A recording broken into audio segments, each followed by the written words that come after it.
Hello and welcome. I'm Bart Poulson and I'm joined by my friend Ashley Davis here today. We'll talk to you about communication on the Data is for Doing live office hours.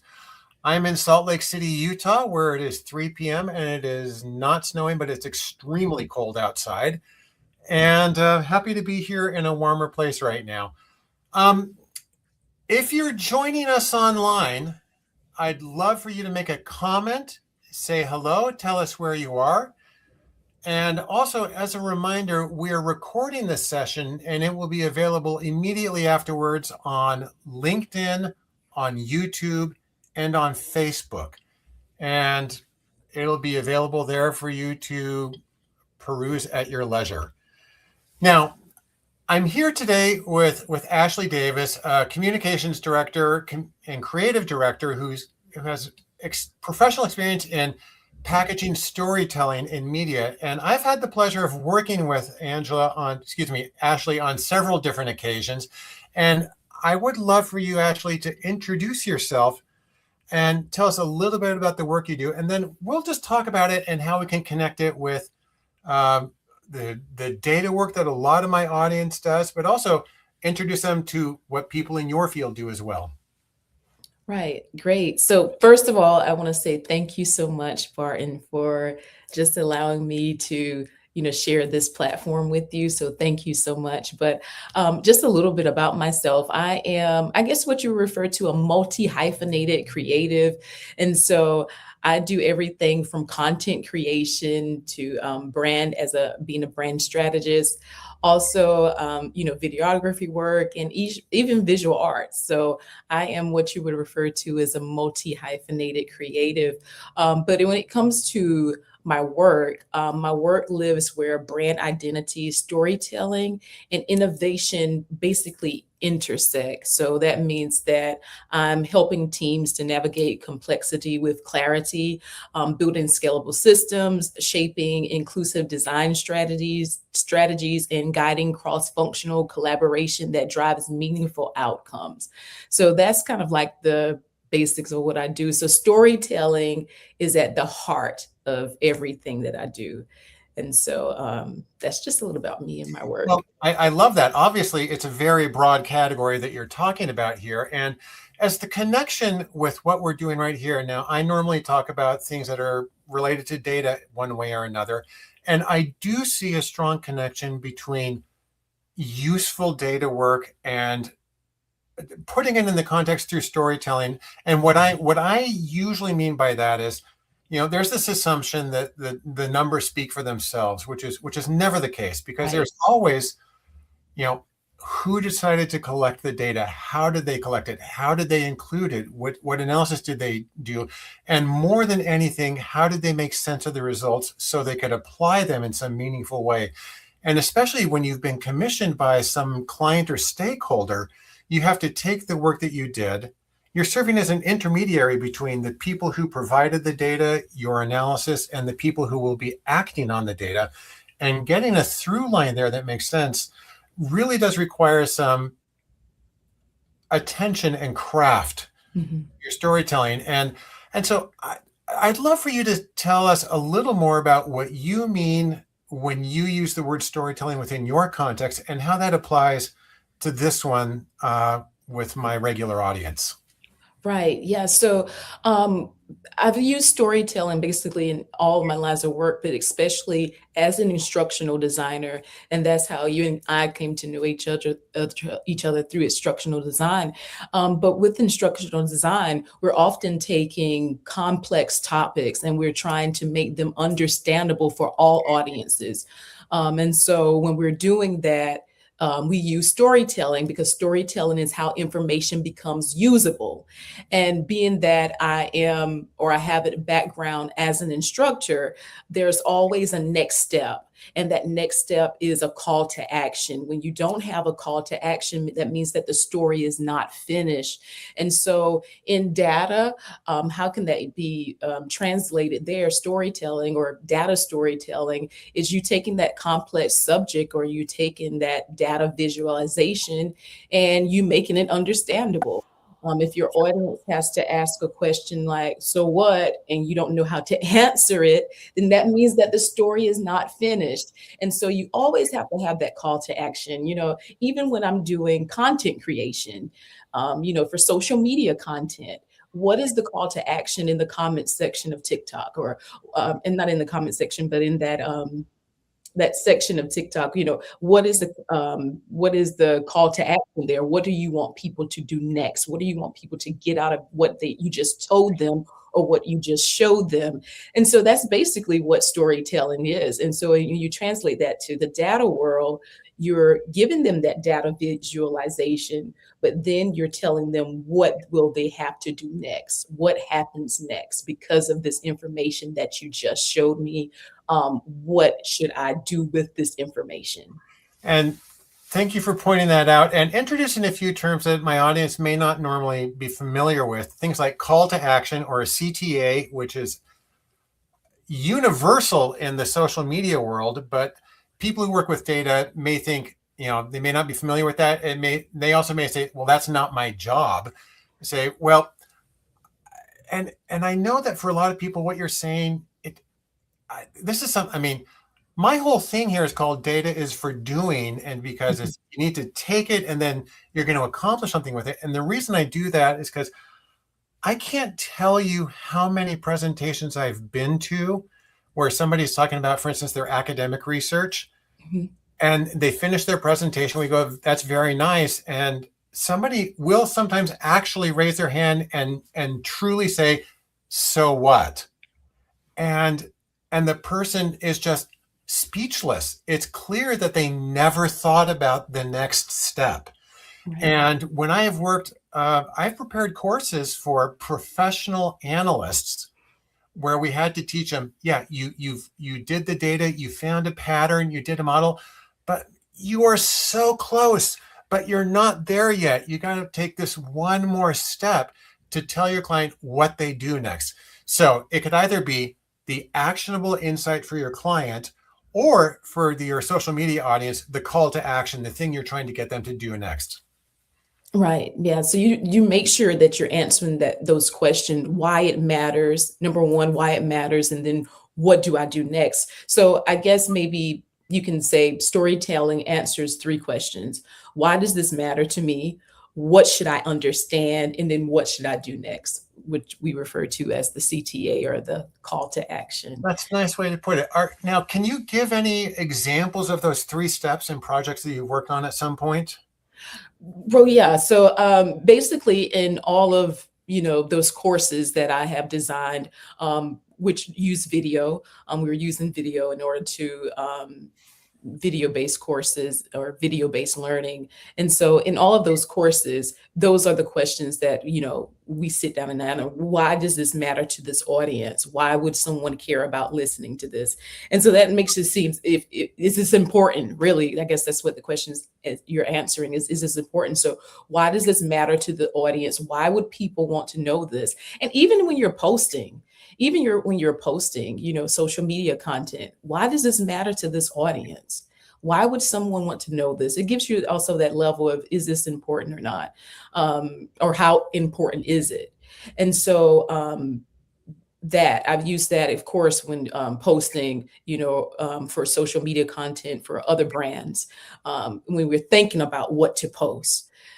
Why does this matter? Or, if it's a post centered around a certain holiday, okay, this matters because it's centered around Valentine's Day, or, February, or a holiday, or Christmas. So this will matter to people.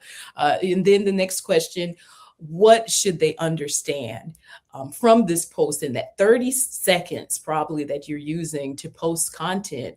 What do you want your audience to understand? So that helps you to make sure that it's clear.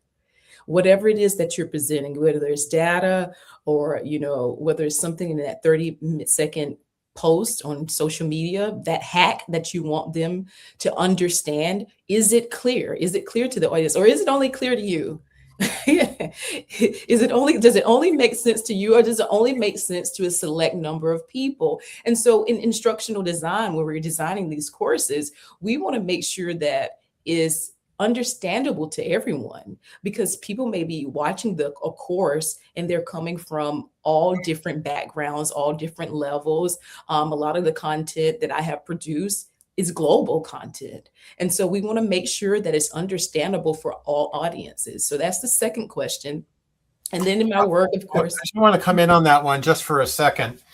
Um, I think you know that my background is in academic psychology. I have a PhD in social psychology, and I'm actually got a day job as a professor.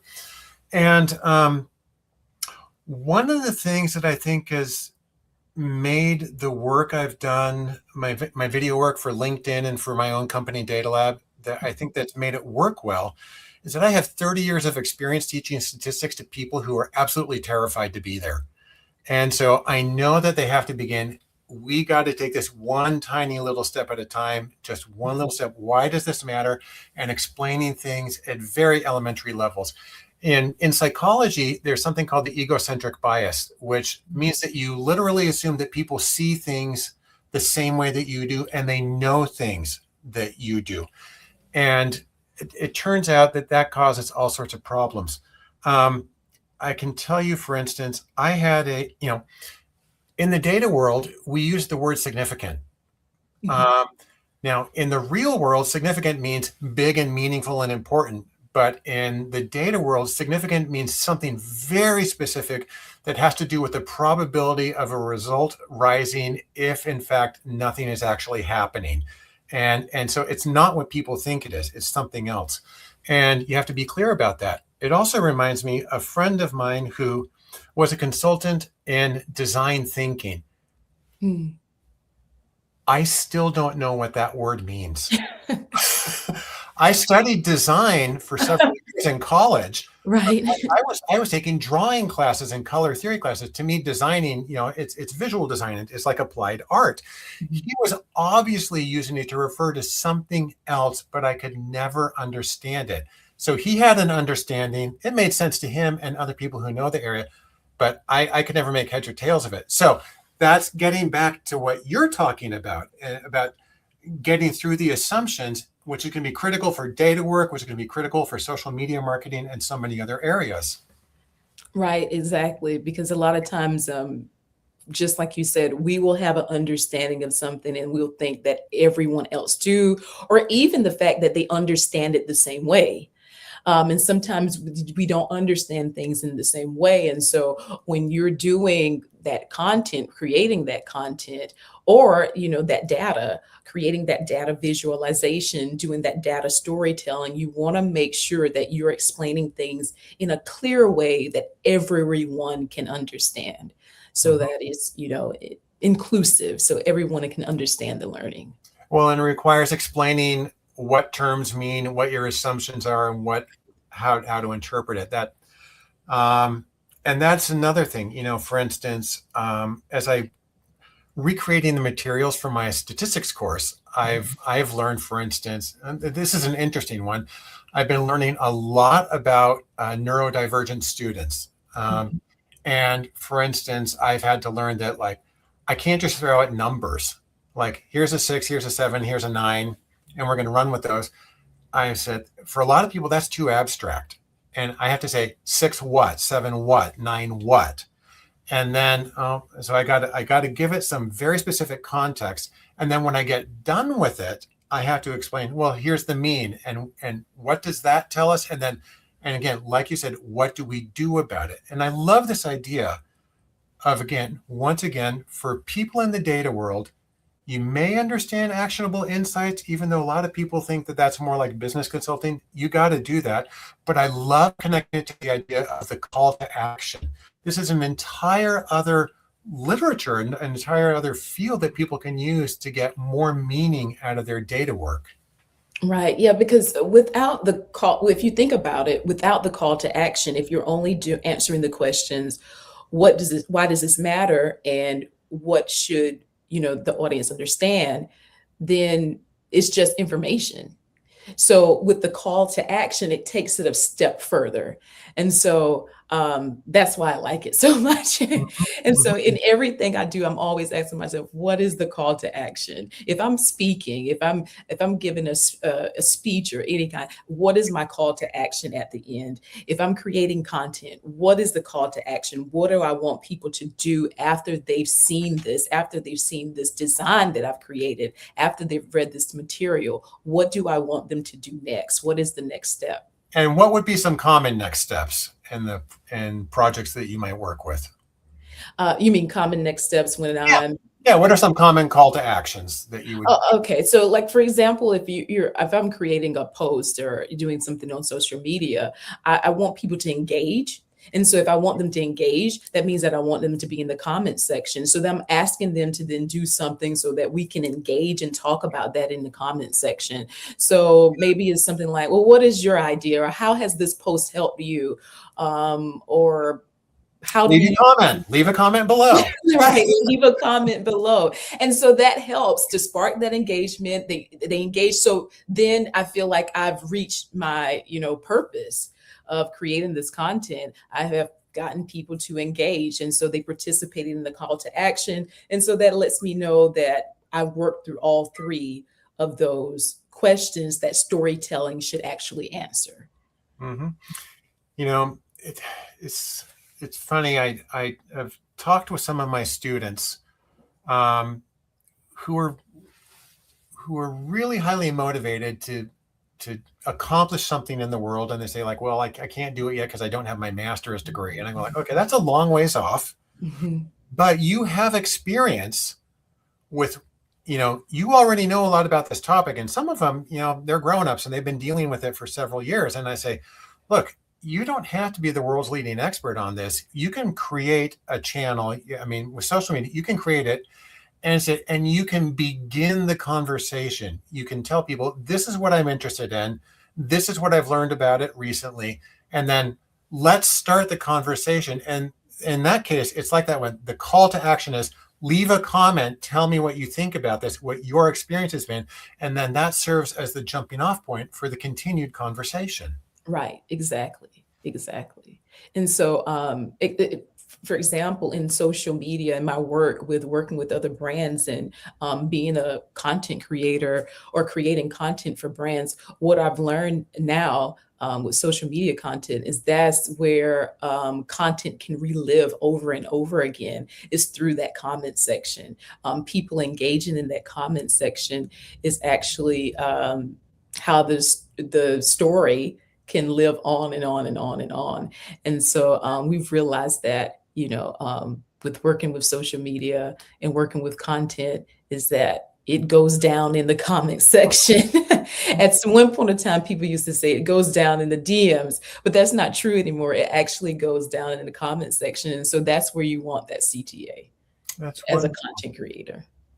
So if you want to give people some advice in how they can get people to take the next step. Obviously, there's this one about leave a comment below. That's a very explicit call to action. And of course, there's the universal like and subscribe, but that just feels like Mhm. a throwaway at the point. Yeah, yeah. But what other? But there are also bigger call to actions. I know, for instance, like if it's a nonprofit, that often is going to include make a donation. Um, but what are some other ones?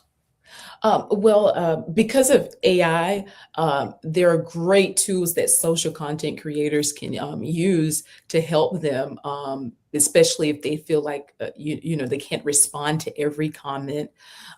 So people have been using things. I think it's called like mini chat or other tools to help them as content creators in order to create those call to actions. For example, it may say.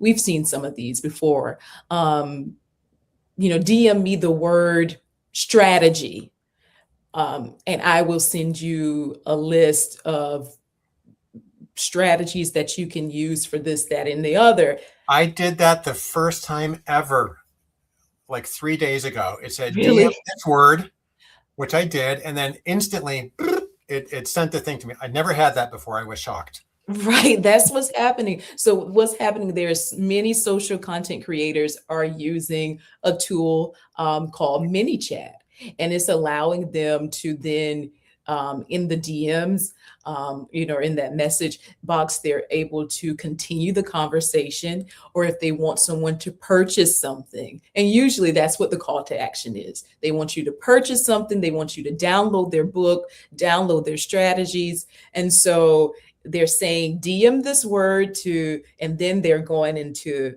the DM and they're having that conversation. It may seem private, but a lot of times it's not a conversation probably that you're only having. Everybody's probably having the same conversation. Mhm. There you're able to continue that conversation. So that's one popular call to action lately that Mhm. many people have probably seen. It's an automated, message, but it's Well, pretty. what's funny about it is it doesn't feel totally automated because not only do I have to click the DM thing, I actually have to type. I'm only typing one word, but I Right. have to type the word. It's not just a button I clicked. I have to go Yeah. and send it off. So there's a tiny bit more involvement on my end, which Right. I think gives a tiny bit more ownership into the process. Right. Yeah. So yeah, so that's one popular call to action that I've seen a lot of social content creators dive deep into, Mhm. because it's getting the conversation now is not just happening in the comment section, it's now also happening in the DM. And so if you want more information, you can click a button and you're getting more information. And so now it feels like it's more of a one-to-one instead of it just being a video for everybody to see, all of the followers to see. It now seems like this was just for me. And what's interesting about that is it makes me think about when people are presenting their data reports. Um, while there is a tendency to have it just be one way, I'm talking to you, I'm talking to you, I'm talking to you, and then sort of like any questions, which comes across as, so were you all smart enough to understand what I was talking about? Yeah. But triggering just a little bit of productive conversation, asking them about what they see as the interpretation. Again, even if it's a really obvious thing, but if you can even get them to present one idea that they had to think about for 10 seconds to get to, you get that involvement, you get that ownership. It is a call to action, and it actually serves as a jumping off point for a continued conversation. Right, exactly. Yeah. And so I've also used this a lot in instructional design, in working with instructors to create courses. And so that's a little bit different from content because it's not short form. Usually, coursework is long form, usually, typically. Sometimes we do have short form content, but usually it's long form content. And so that means that after all of this information that I have given out, all of these insights, that I have, now I want to turn these insights into action. Now that so in the data world, if you've seen the data visualization, if you've seen the charts, if you've seen the numbers, like you said, numbers don't speak for themselves. If you've seen the numbers, now what do I do with that information? What do I do with that information that I've just seen? And so, yeah. Well, I think there is so much that, you know, my audience in the data world can learn from this. We only have a couple of minutes left. What recommendations would you give for people who want to learn more about calls to action, and then about specifically about engaging people and building on stories? What specific recommendations would you give them to follow up on this? One thing I would say is storytelling right now is not just it's more than just a soft skill. Is something I've seen it on, and of course I've seen it on the jobs that I've looked at on LinkedIn because they pertain to creative work, but it's everywhere. I'm seeing it everywhere. Storytelling, and they're putting it in the qualifications. Storytelling, this, that, and the other, and so it's really hot right now. It's really popular. So there's actually a lot of content out there specifically on data storytelling. That's So so if you just Google it, put it in Google or put it in AI, there's going to be a ton of videos that's probably going to come up on YouTube, probably talking about how it's the top skill of 2025, because in 2025 it was one of the top skills. And so if you're just learning about it now, you're not so late because it's January. So you're not so late. And it's still one of the top skills. So I would say hop on it,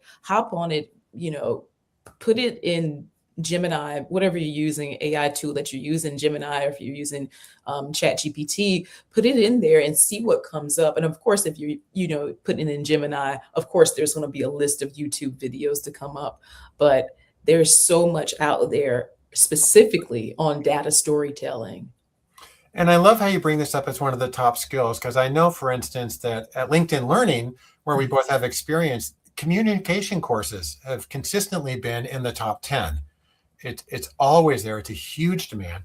And I'll tell you right now, I've had an experience of interviewing a lot of people for jobs. And I find that there are people who I know are very, very, very capable.